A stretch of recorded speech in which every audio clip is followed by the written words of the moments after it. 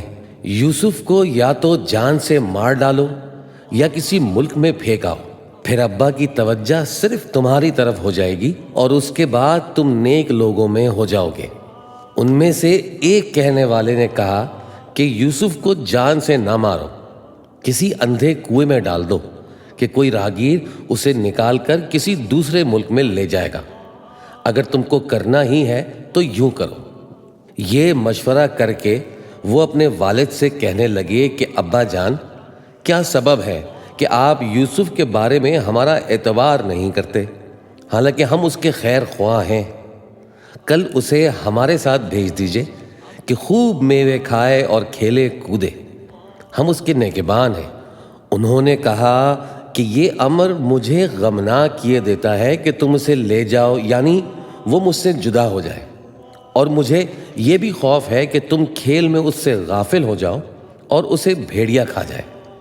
وہ کہنے لگے کہ اگر ہماری موجودگی میں کہ ہم ایک طاقتور جماعت ہیں اسے بھیڑیا کھا گیا تو ہم بڑے نقصان میں پڑ گئے۔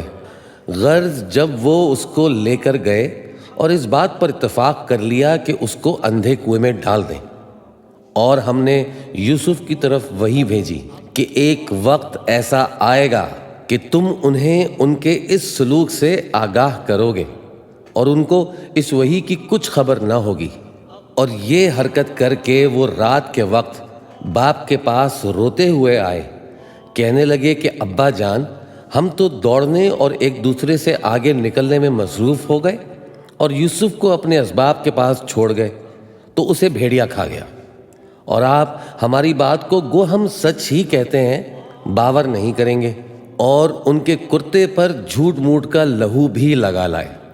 یعقوب نے کہا کہ یوں نہیں ہے، بلکہ تم اپنے دل سے یہ بات بنا لائے ہو۔ اچھا صبر کہ وہی خوب ہے، اور جو تم بیان کرتے ہو اس کے بارے میں اللہ ہی سے مدد چاہیے۔ اور اب اللہ کی شان دیکھو کہ اس کنویں کے قریب ایک قافلہ آوارد ہوا اور انہوں نے پانی کے لیے اپنا سقا بھیجا، تو اس نے کنویں میں ڈول لٹکایا، یوسف اس سے لٹک گئے۔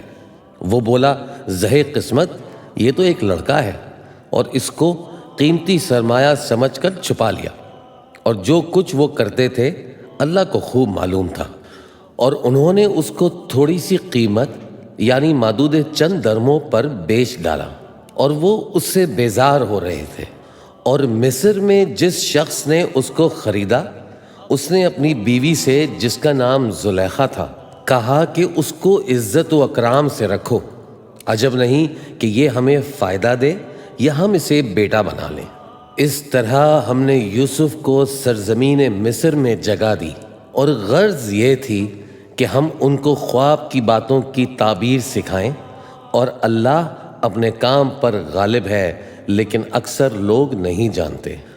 اور جب وہ اپنی جوانی کو پہنچے تو ہم نے ان کو دانائی اور علم عطا کیا، اور نیکوکاروں کو ہم اسی طرح بدلہ دیا کرتے ہیں۔ اور جس عورت کے گھر میں وہ رہتے تھے اس نے ان کو اپنی طرف مائل کرنا چاہا، اور دروازے بند کر کے کہنے لگی، یوسف جلدی آؤ۔ انہوں نے کہا، اللہ پناہ میں رکھے، وہ یعنی تمہارے میاں تو میرے آقا ہیں، انہوں نے مجھے اچھی طرح سے رکھا ہے، میں ایسا ظلم نہیں کر سکتا، بے شک ظالم لوگ فلاح نہیں پائیں گے۔ اور اس عورت نے ان کا قصد کیا اور انہوں نے اس کا قصد کیا۔ اگر وہ اپنے پروردگار کی نشانی نہ دیکھتے تو جو ہوتا سو ہوتا۔ یوں اس لیے کیا گیا کہ ہم ان سے برائی اور بے حیائی کو روک دیں، بے شک وہ ہمارے چنے ہوئے بندوں میں سے تھے۔ اور دونوں دروازے کی طرف بھاگے، آگے یوسف، پیچھے زلیخا، اور عورت نے ان کا کرتا پیچھے سے پکڑ کر جو کھینچا تو پھاڑ ڈالا، اور دونوں کو دروازے کے پاس عورت کا خاوند مل گیا۔ تو عورت بولی کہ جو شخص تمہاری بیوی کے ساتھ برا ارادہ کرے اس کی اس کے سوا کیا سزا ہے کہ یا تو قید کیا جائے یا اسے دکھ کا عذاب دیا جائے۔ یوسف نے کہا، اسی نے مجھ کو اپنی طرف مائل کرنا چاہا تھا، اور اس کے خاندان میں سے ایک گواہ نے گواہی دی کہ اگر اس کا کرتا آگے سے پھٹا ہو تو یہ سچی اور یوسف جھوٹا ہے، اور اگر کرتا پیچھے سے پھٹا ہو تو یہ جھوٹی اور وہ سچا ہے۔ سو جب اس کا کرتا دیکھا تو پیچھے سے پھٹا تھا، تب اس نے زلیخا سے کہا کہ یہ تمہارا ہی فریب ہے، اور کچھ شک نہیں کہ تم عورتوں کے فریب بڑے بھاری ہوتے ہیں۔ یوسف، اس بات کا خیال نہ کر، اور زلیخا، تو اپنے گناہ کی بخشش مانگ، بے شک خطا تیری ہی ہے۔ اور شہر میں عورتیں گفتگویں کرنے لگیں کہ عزیز کی بیوی اپنے غلام کو اپنی طرف مائل کرنا چاہتی ہے، اور اس کی محبت اس کے دل میں گھر کر گئی ہے، ہم دیکھتی ہیں کہ وہ کھلی گمراہی میں ہے۔ پھر جب زلیخا نے ان عورتوں کی گفتگو، جو حقیقت میں دیدار یوسف کے لیے ایک چال تھی، سنی تو ان کے پاس دعوت کا پیغام بھیجا، اور ان کے لیے ایک محفل مرتب کی، اور پھل تراشنے کے لیے ہر ایک کو ایک ایک چھری دی، اور یوسف سے کہا کہ ان کے سامنے آؤ۔ جب عورتوں نے ان کو دیکھا تو ان کا رعب حسن ان پر ایسا چھا گیا کہ پھل تراشتے تراشتے اپنے ہاتھ کاٹ لیے، اور بے ساختہ بول اٹھیں کہ اللہ پاک ہے، یہ آدمی نہیں، یہ تو کوئی بزرگ فرشتہ ہے۔ زلیخا نے کہا تو یہ وہی ہے جس کے بارے میں تم مجھے طعنے دیتی تھیں، اور بے شک میں نے اس کو اپنی طرف مائل کرنا چاہا مگر یہ بچا رہا، اور اگر یہ وہ کام نہ کرے گا جو میں اسے کہتی ہوں تو قید کر دیا جائے گا اور ذلیل ہوگا۔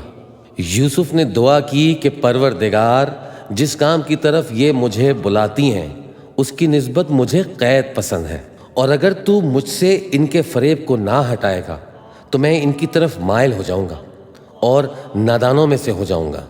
پس ان کے رب نے ان کی دعا قبول کر لی اور ان سے عورتوں کا داؤ ٹال دیا، بے شک وہی تو سننے والا ہے، جاننے والا ہے۔ پھر باوجود اس کے کہ وہ لوگ ان کی بے گناہی کے نشان دیکھ چکے تھے، ان کی رائے یہی ٹھہری کہ کچھ عرصے کے لیے ان کو قید ہی کر دیں، اور ان کے ساتھ 2 اور جوان بھی داخل زندہ ہوئے۔ ایک نے ان میں سے کہا کہ میں نے خواب دیکھا ہے، دیکھتا کیا ہوں کہ شراب کے لیے انگور نچوڑ رہا ہوں۔ دوسرے نے کہا کہ میں نے بھی خواب دیکھا ہے، میں یہ دیکھتا ہوں کہ اپنے سر پر روٹیاں اٹھائے ہوئے ہوں اور پرندے ان میں سے کھا رہے ہیں، تو ہمیں ان کی تعبیر بتا دیجئے کہ ہم تمہیں نیکوکار دیکھتے ہیں۔ یوسف نے کہا کہ جو کھانا تم کو ملنے والا ہے وہ آنے نہیں پائے گا کہ میں اس سے پہلے تم کو اس کی تعبیر بتا دوں گا۔ یہ ان باتوں میں سے ہے جو میرے پروردگار نے مجھے سکھائی ہیں۔ جو لوگ اللہ پر ایمان نہیں لاتے اور آخرت کا انکار کرتے ہیں، میں نے ان کا مذہب چھوڑ دیا ہے، اور میں اپنے باپ دادا ابراہیم اور اسحاق اور یعقوب کے مذہب پر چلتا ہوں۔ ہمیں شایع نہیں ہے کہ کسی چیز کو اللہ کے ساتھ شریک بنائیں، یہ اللہ کا فضل ہے ہم پر بھی اور لوگوں پر بھی، لیکن اکثر لوگ شکر نہیں کرتے۔ اے میرے قید خانے کے رفیقو، بھلا کئی جدا جدا آقا اچھے یا اللہ جو اکیلا ہے، سب پر غالب ہے؟ جن چیزوں کی تم اللہ کے سوا پرستش کرتے ہو وہ صرف نام ہی نام ہیں جو تم نے اور تمہارے باپ دادا نے رکھ لیے ہیں، اللہ نے ان کی کوئی سند نازل نہیں کی۔ سن رکھو کہ اللہ کے سوا کسی کی حکومت نہیں ہے، اس نے ارشاد فرمایا ہے کہ اس کے سوا کسی کی عبادت نہ کرو، یہی سیدھا دین ہے، لیکن اکثر لوگ نہیں جانتے۔ اے میرے قید خانے کے رفیقو، تم میں سے ایک جو پہلا خواب بیان کرنے والا ہے وہ تو اپنے آقا کو شراب پلایا کرے گا، اور جو دوسرا ہے وہ سولی دیا جائے گا اور پرندے اس کا سر نوچ کھائیں گے۔ جو بات تم مجھ سے پوچھتے تھے وہ فیصل ہو چکی ہے۔ اور ان دونوں میں سے جس کی نسبت یوسف نے خیال کیا کہ وہ رہائی پا جائے گا، اس سے کہا کہ اپنے آقا سے میرا ذکر بھی کر دینا۔ پھر شیطان نے اسے ان کا اپنے آقا سے ذکر کرنا بھلا دیا، اور یوسف کئی برس قید خانے ہی میں رہے۔ اور بادشاہ نے کہا کہ میں نے خواب دیکھا ہے، دیکھتا کیا ہوں کہ 7 موٹی گائیں ہیں جن کو 7 دبلی گائیں کھا رہی ہیں، اور 7 خوشے سبز ہیں اور 7 خشک۔ اے درباریو، اگر تم خوابوں کی تعبیر دے سکتے ہو تو مجھے میرے خواب کی تعبیر بتاؤ۔ انہوں نے کہا یہ خواب تو پریشان خیالی سے ہیں اور ہمیں ایسے خوابوں کی تعبیر نہیں آتی۔ اور وہ شخص جو دونوں قیدیوں میں سے رہائی پا گیا تھا اور جسے مدت کے بعد وہ بات یاد آ گئی، بول اٹھا کہ میں آپ کو اس کی تعبیر لا بتاتا ہوں، مجھے قید خانے جانے کی اجازت دیجیے۔ غرض وہ یوسف کے پاس آیا اور کہنے لگا، یوسف، اے بڑے سچے یوسف، ہمیں اس خواب کی تعبیر بتائیے کہ 7 موٹی گایوں کو 7 دبلی گائیں کھا رہی ہیں، اور 7 خوشے سبز ہیں اور 7 سوکھے، تاکہ میں لوگوں کے پاس واپس جا کر تعبیر بتاؤں۔ عجب نہیں کہ وہ تمہاری قدر جانے۔ انہوں نے کہا کہ تم لوگ 7 سال متواتر کھیتی کرتے رہو گے، تو جو غلہ کاٹو تو تھوڑے سے غلے کے سوا جو کھانے میں آئے باقی کو خوشوں میں ہی رہنے دینا۔ پھر اس کے بعد خشک سالی کے 7 سخت سال آئیں گے، تو جو غلہ تم نے جمع کر رکھا ہوگا وہ اس سب کو کھا جائیں گے، صرف وہی تھوڑا سا رہ جائے گا جو تم احتیاط سے رکھ چھوڑو گے۔ پھر اس کے بعد ایک ایسا سال آئے گا کہ خوب مے برسے گا اور لوگ اس میں سے رس نچوڑیں گے۔ اور یہ تعبیر سن کر بادشاہ نے حکم دیا کہ یوسف کو میرے پاس لے آؤ۔